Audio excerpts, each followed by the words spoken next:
আমাদের মাঝে অল্প সময়ের মধ্যে এই মাত্র তার সামনে দিয়ে এসেছেন। আমি অনুরোধ করব আপনারা যারা আছেন উনি পুরস্কার জব্বারুল মুতাকাব্বির সুবহানাল্লাহ।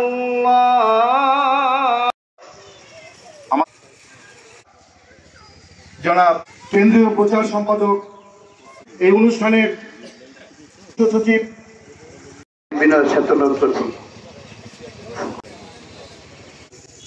এবং সেটা আল্লাহর তরফ সম্পদ। আর এগুলো এই ডান পাশে আছে কবর ফুলফিল শুরু করেছি।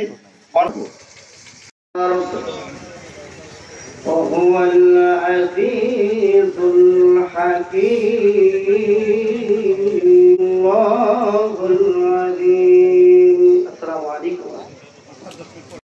আওয়ামী লীগের এই খুনিরা টাঙ্গাইল শহরে সন্ত্রাসের রাম রাজত্ব কায়েম করেছিল, এবং এমন কোনো জায়গা নাই যেই জায়গায় তারা চাঁদাবাজি করে নাই। টাঙ্গাইলের ঐতিহ্যবাহী মিষ্টি, সেই মিষ্টির দাম তাদের চাঁদাবাজির কারণে বাড়ছে।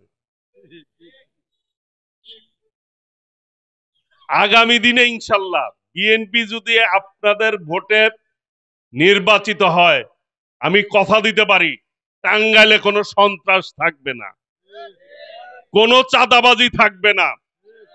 সকলের জন্য নিরাপদ টাঙ্গাইল গড়ে তুলবো ইনশাল্লাহ, আপনাদের সহযোগিতা নিয়ে সর্বোচ্চ করার চেষ্টা করব, যাতে করে অন্য জেলার মানুষ এই টাঙ্গাইলের উন্নয়ন দেখে তারা অনুসরণ করে। সেইভাবেই কাজ করব আল্লাহর রহমতে।